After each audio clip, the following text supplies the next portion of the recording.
Well, I think we are live. Good evening, Hazel. Good evening, everybody at home. And, well, as you can see, we are back with the Snooker Loopy Podcast after a day off yesterday. There was no results yesterday, so we decided to take that opportunity to have a little break, a bit of a sort of decompress from doing all of the daily roundups. It does take a lot of time in editing and making sure that everything is off and running. And well, as you can see, I am on my lonesome tonight because Tom has had, unfortunately, a little bit of sore throat-itis. That's not the reason for the delay to the live stream starting. That was just me, unfortunately not available until right now. So it is going to be just me tonight. I thought I would hop on with everybody. But I thought we had to start with the normal stuff there. Tom, the tornado Mayhew, he's not here tonight. Tom, the sore throat Mayhew, he isn't here. But I thought we would jump on anyway to speak about, of course, those incredible quarter-final matches. And I thought I'd have a good chat to you guys in the live chat as well. And obviously, episode 67 of this podcast, Snooker Loopy Podcast, that we started many, many years ago with the Crucible chats, me and Tom, and it has been amazing, and we've really, really appreciated the support over the last few weeks. Massive thank you for 400 subscribers on the YouTube channel. We really do appreciate that. But without further ado, very good evening to Ma in the chat. Evening Seema had tickets for Friday mornings and evening sessions for nearly a year. Knew for a good week that Ronnie's semi-final sessions would line up with ours if he got through. That is amazing news. I know he is. You are a massive fan of him. He is your hero, idol, and to see him at the one table setup, absolute dream come true. So really, really happy for you, Matt. Obviously, a long time supporter of the podcast. So thank you very much for that, Matt. A bit of live chat fan gen email, I guess, that we've got going here. Now, Tom might be joining us in the live chat. I have messaged him to just say that we are live. So, he might get involved in the chat. But if you are listening on the audio side of things, it might be slightly different. There's not going to be a cue the music or cue the laughter today. I might, put a couple of little tidbits in there if I could think of any on the fly, or if any of you guys suggest anything. But it is going to be our usual sort of Crucible roundup, if you like. Probably run for about half an hour, and then we will set off for the evening. Hopefully Tom will be back in tomorrow's podcast. But anyway, some guy in bed says, "Good evening, Hazel." Niall Kane says, "Good evening, lads. Good evening, Rishi. Good evening, Hazel. Good evening, everybody at home.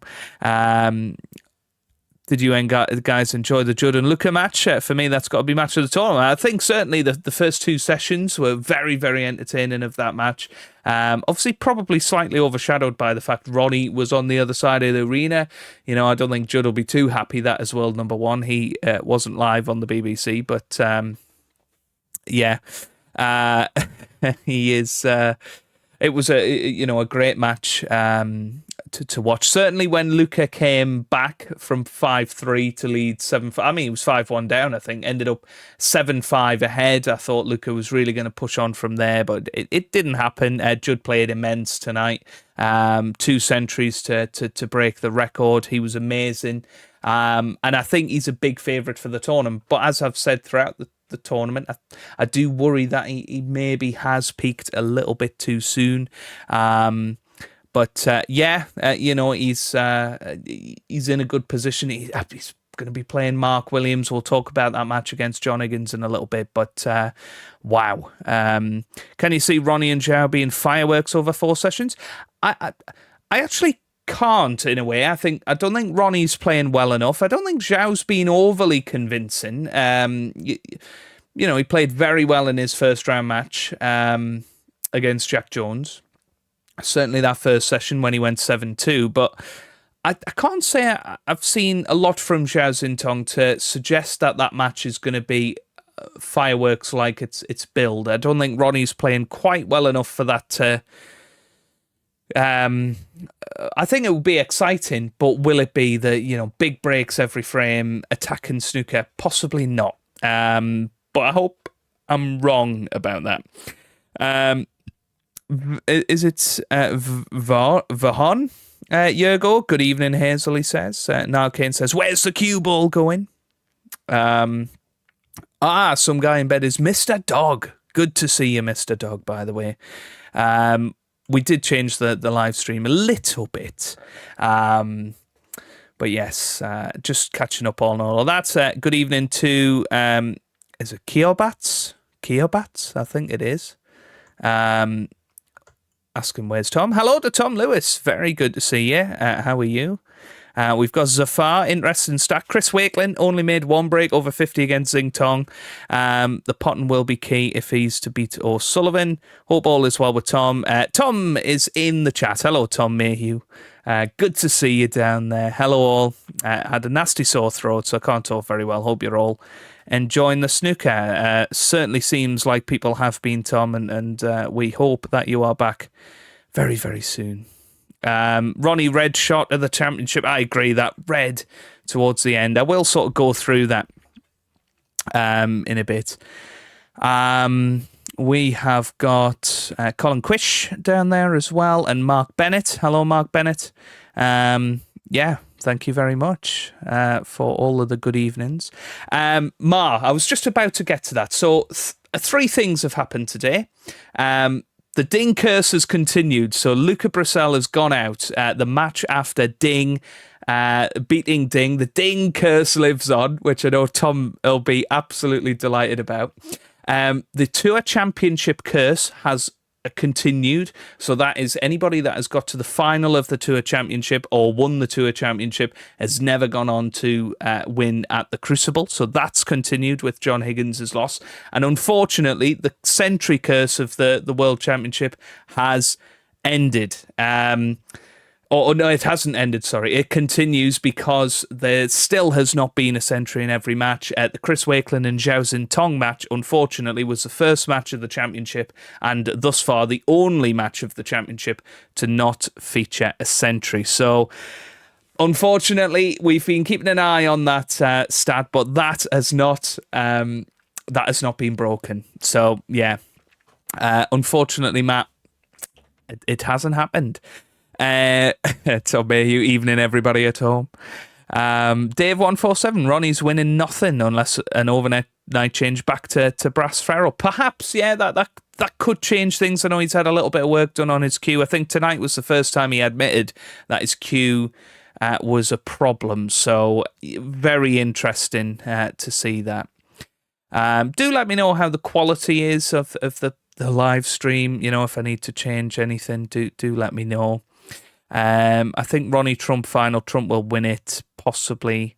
That was the first deciding frame, John. Yeah, that was Mr. Dog. That was the other stat that I had up my sleeve for tonight's podcast. That is the first deciding frame that John has lost at the Crucible since 1996. Crazy. But let's go through the day then. So Zhao Xintong, of course, in the afternoon session, he was the second man through to the semi-finals. He beat Chris Wakelin by 13 frames to 5. I didn't actually see too much of that match. I know it wasn't the highest of quality. Chris Wakelin didn't ever seem to find the form that he'd had against Neil Robertson and particularly against Mark Allen. Which is a shame for him. I know he looked very much gutted at the end of that to be going out of the World Championship. So a big shame that strictly Chris Wakelin is out of the competition. I think he has been a bit of a revelation actually in how he's performed this championship. So unlucky to Chris Wakelin, but well done to Zhao Xintong, of course, the amateur guy that came in at the very first qualifying round. He is gone. He is out of the competition. Oh no, he's not. Zhao Zintong is still going in the competition. This is what we get when we've got live. Zhao Zintong still going from the very first qualifying round, doing an awesome job, and could be the first amateur to win it. I mean, he's still there. He's got a 1 in 4 chance at this point. But he did look a bit fatigued. He did. I have to say, against Chris Wakelin, the bits I saw, he looked a little fatigued. He'll probably get right back up for it against Ronnie O'Sullivan, but will it be another case of Ronnie getting a really fast start and possibly being 6-2, 11-5, those sort of leads throughout the match, and then it's so tough to come back from that sort of deficit. And it's well worth noting that Ronnie has still not lost a session in this World Championship. The worst he's done is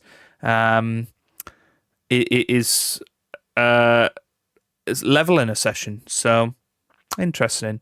A couple of the comments there, Mr. Dog. Really disappointed for Chris. Never seemed to get going. Peaked too early, maybe. Yeah, I think that is always a risk at the World Championship, and that's kind of how I worry about Judd Trump. But of course, Chris Wakelin had to win 2 matches to get to the Crucible as well, so I think a bit of fatigue getting in there. Matt saying, how would Zintong rank if he won the Worlds? He will climb up to world number 11 if he wins. He will be in the top 64 now. He's got to the semi-final, I believe. So whatever happens, he will be keeping his rank and money going into next season, which is huge, by the way, because that means when he comes in, he will be playing in the qualifiers. He'll be playing players around his rank rather than the sort of one versus 128 model in those tournaments that have a flat 1-2-8 draw. So yeah, he's in the top 64 now. Which moves Zach Surety down to 65, but he is on the first year of a 2-year tour card, so he will be absolutely fine. He will survive unless he doesn't win a match for the next year, but I can't see that happening. But yeah, Zintong could be back in the top 16 by the end of the tournament.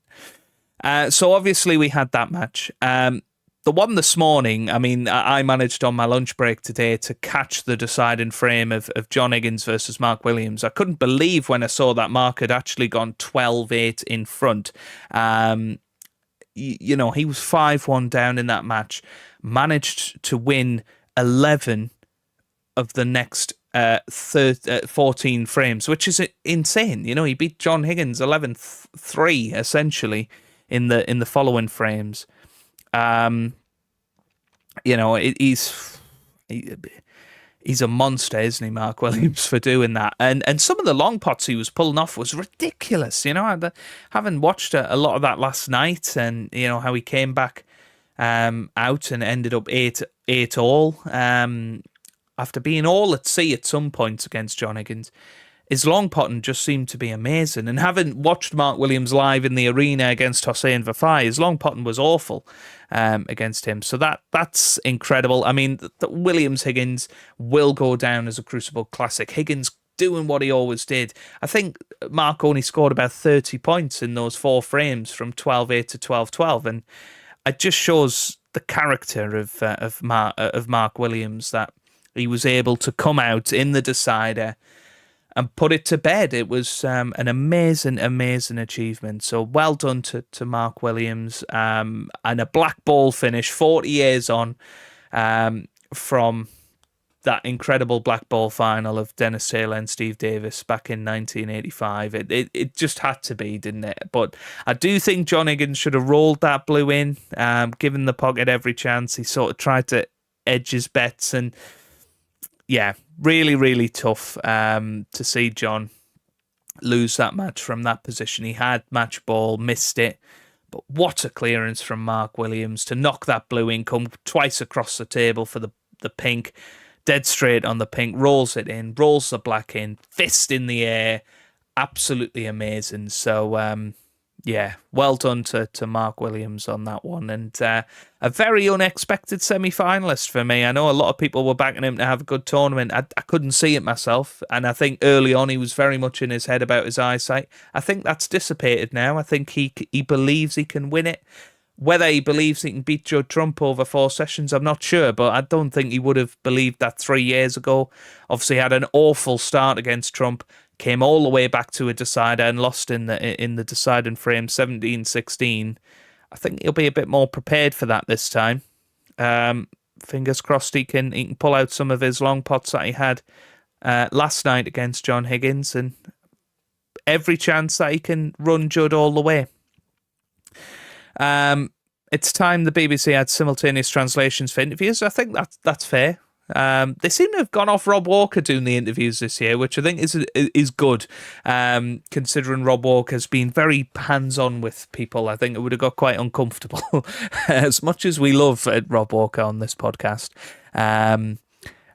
I agree. I think the simultaneous translations is a good idea. Tom says Higgins versus Williams was an all-time classic. Couldn't agree more. Higgins is still a great player coming back from behind, but when the winning shot is at his mercy, he's become unreliable. Miss blue today and the miss pink to the middle in the last 16 game at 12-11. Yeah, agreed. Williams was terrible at the Tour Champs. Can't believe how well he's turned it around since then. Yeah, exactly. That's what made me think Mark Williams is going out in round 1. And to be fair, I think Wu Yiza had his chances to put him away, but didn't. Higgins choked the blue. Do I think it was a choke? I mean, he got incredibly close to it. It's always very tough to pop balls along the ball cushion. It was into a blind pocket. I think it was a very difficult blue, actually. But I agree. Should have played it more confidently of just rolling it in. He tried to edge his bets and get away with it if he missed it. Yeah. Dave says Mark deserved the win. Higgins had a fluke and a few nice nudges which helped him get level. And I almost agree that for what we're going to say about Ronnie in a bit, C had a hell of a lot of flukes tonight, and I feel like Ronnie deserved a little bit of luck towards the end, which ultimately got in the end Mr. Tickle Rob Walker. Matt says thoughts on Rob Walker and Lee Walker commentating this year. Never liked Rob on comms. Lee feels weird, especially when he's commentating on Mark Williams. Yeah, I think as much as we are huge fans of Rob Walker on the channel, I think as an interviewer and as a MC, Rob is fantastic. I'm still unsure about him as a commentator. I still think he's probably better than some, but he's definitely the weak link in the BBC team. Lee Walker, I think who I feel sorry the most for is Joe Perry, because Joe Perry, was commentating a little bit for the BBC at the start of the championships, but because Lee Walker's been knocking around with the whole commentating on Mark Williams' matches, Joe Perry just hasn't had a look in. And I think that's a real shame, actually, because Joe Perry's a very popular commentator with the BBC, and it's a shame that they've sort of pushed him out to get Lee Walker in just so he can commentate on Mark Williams' matches. It does feel odd because, he was in the studio the other day as well. And then had to leave during the mid-session interval because he was talking to Mark. It feels strange that we've got a definitely biased commentator in there. Although I do think Lee Walker's quite good with the commentary. I'm just not sure I agree that he should be on every session of Mark Williams. I certainly hope they don't use him for the semi-finals and possibly the final. You need to use your elite commentators at that point. That's just my opinion on it. Rob not cut out for comms, but he'll do anything to be... Yeah, exactly. I think Rob is very much a guy that will graft for you. He will do any job. The other year when the Just Stop Oil thing happened, he was hoovering the table. Like, Rob is just a bundle of energy, and he's so fantastic for snooker. I really do believe that. And he will try his hand at anything. I'm just not entirely sure commentary on the massive matches is what he should be doing. But I think he's fine as a relief commentator on some of the more perhaps boring matches, as you would call them, so that you can rest your bigger voices of John Virgo and Dennis Taylor and the likes. I think it's fine. Well, says Odyssey. Rob the Talker Walker, says Colin Quish. I think Rob is very good on commentary, in my opinion. He's good at interviewing, doing the intros. So, well, there you go now. Justice for Joe. Yeah, Joe Perry. Absolutely. Hello, Fionn Lynch. Good to see you. Thank you for joining us tonight. I will say, when Tom said he couldn't do the podcast, Fionn, you were near the top of his list for potential replacements tonight. So that's high praise indeed, Fionn. Bring back Joe Perry. Now the big boys will kick him out for this. I hope so, Mr. Dog. I really do. I worry that you're wrong, though. I noticed Walker commentating on Williams games, which shouldn't have. Yeah, and it was pretty much every session that Williams played on the BBC, Lee Walker was commentating. Rob should stick to vacuuming. See you later, Tom. Good to see you in the chat. Rob does what he wants. I loved it when he was hoovering and helping the game. Yeah, he's such a nice guy. He really is. Neil Robertson was commentator on the semis last year, which was they did use Neil a lot last year, didn't they? And they, when obviously they had the whole Judd Trump and Jack Lazowski thing. I just hope they don't do that sort of rubbish again. But anyway, yeah, let's move on to the next match then. So we've of course talked about Luca Brissell and Judd Trump. We've talked about Zhao Xintong and Chris Wakelin, John Higgins and Mark Williams. Let's talk about Ronnie and Si Jiahui. I watched pretty much every ball of the first session and pretty much every ball of the last session. Missed completely the middle session because I'm at work, a full-time teacher, so morning sessions aren't good for me to catch. But I mean, Ronnie, could have easily been 6-2 down himself in that first session. I think I completely understand what Ronnie is saying. Players are not playing well against him. But, ultimately the Ronnie factor, and I was sort of texting Tom before, and I'll tell you what, Hazel, is what I said. Ronnie's won a lot of close frames this championship. You'll notice his table time is pretty small compared to the rest of the players that he's played. He has stolen so many frames, and actually they have made the biggest difference. He's won 13-9 tonight. He's probably stolen 3 or 4 frames in that match. So if he doesn't steal them frames, he goes out 13-9. They have made a massive difference. And I think we saw it in the Pang match as well. He stole quite a few frames in that. And certainly the Ali match, Ali had his chances and Ronnie stole them. And I think that will just give him more and more confidence. The fact that he's able to stand up to the pressure, the huge pressure. I mean, in that penultimate frame, there was huge pressure on that because if Ronnie misses one ball, C wins the frame. It's 11-10, different match. I fancied him to lose from there, actually. So that was tough. Is Xintong playing well enough to kill off the frames in one visit often enough? He needs to do it 17 times, essentially, to beat Ronnie O'Sullivan. I don't know. I actually think Ronnie will probably have the better of Xintong, unless Xintong plays at his best, which I've not seen him do since that first round match. I think Xintong has to play at his best. Ronnie probably doesn't have to. If Ronnie keeps at his same level, he's going to nick frames. He's going to get to at least 10, 12, 13 frames, and then from there, it's anybody's game, isn't it? So yeah, Ronnie's shown he can stand up to the pressure. I would imagine he will get through. Si Jiahui, though, I mean, his long potting, absolutely incredible. It's amazing that he's got to the quarterfinal of the World Championships, yet he's going to lose ranking points and nearly drop out of the top 16 because of that amazing run to the semis 2 years ago. I think he's put to bed that 14-5 to defeat that he had against Luca. And I think that was really important for him because, he's... that sort of defeat where he could have went on to win the World Championship and become the youngest ever world champion. That sort of defeat is hard to take. So, yeah.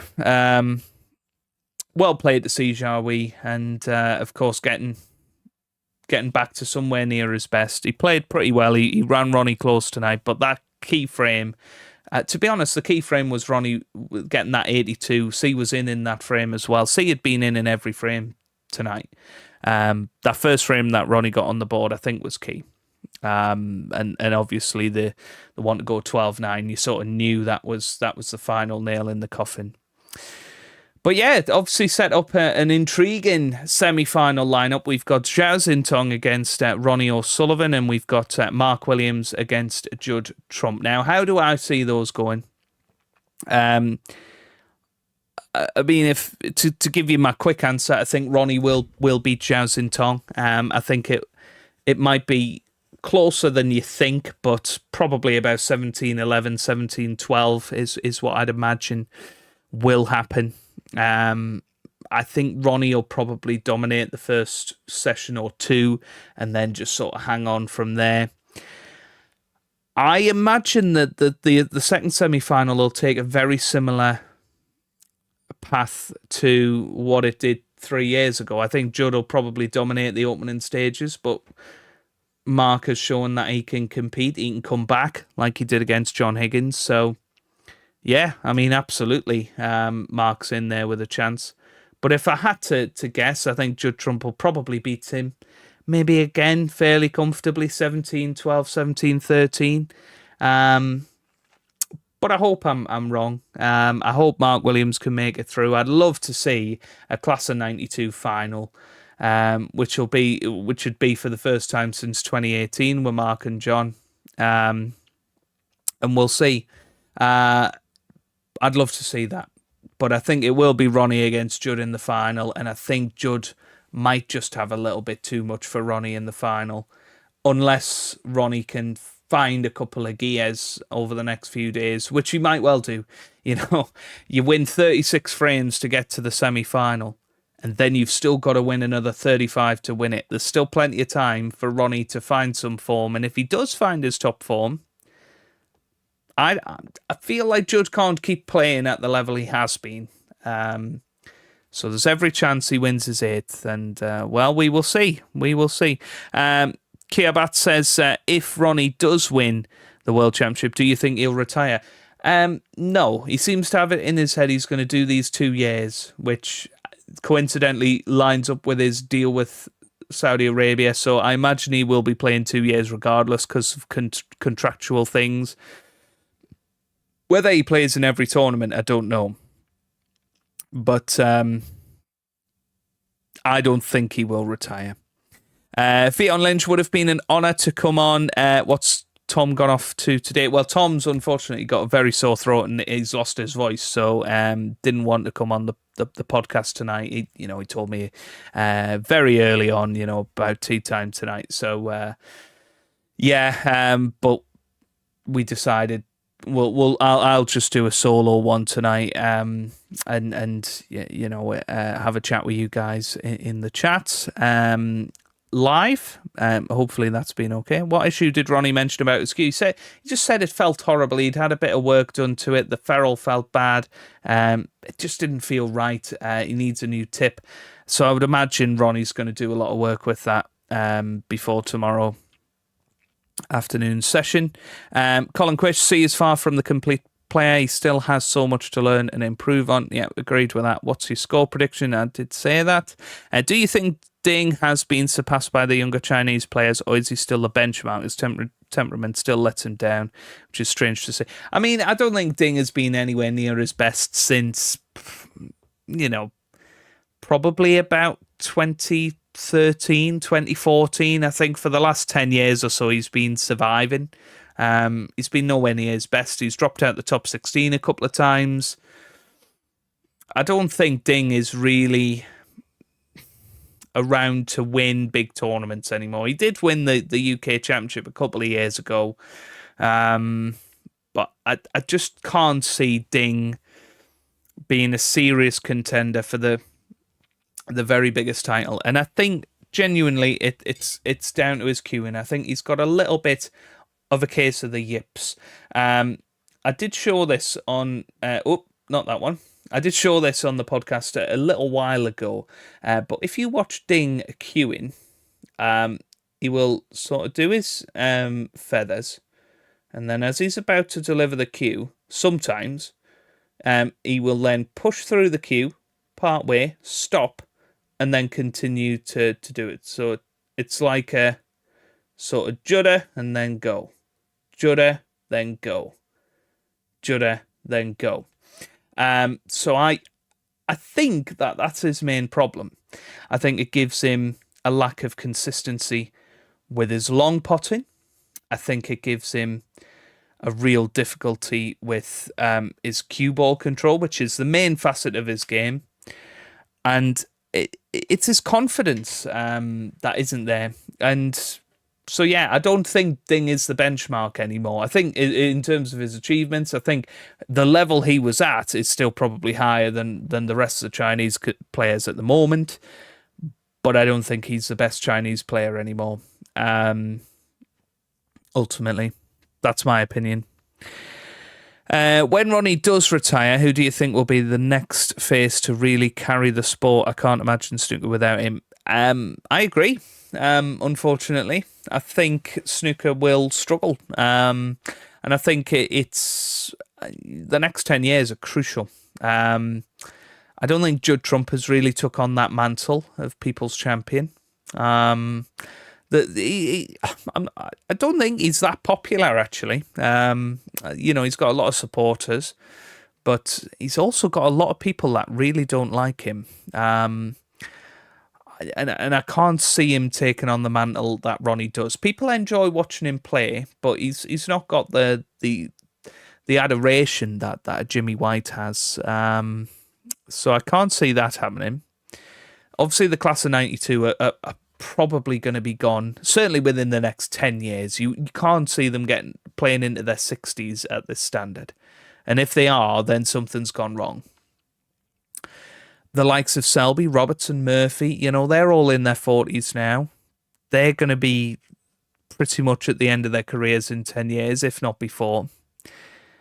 Which then leaves you with a sort of next generation of Kyron, Judd, Jack Lazowski. But even them, they'll be in their 40s in 10 years.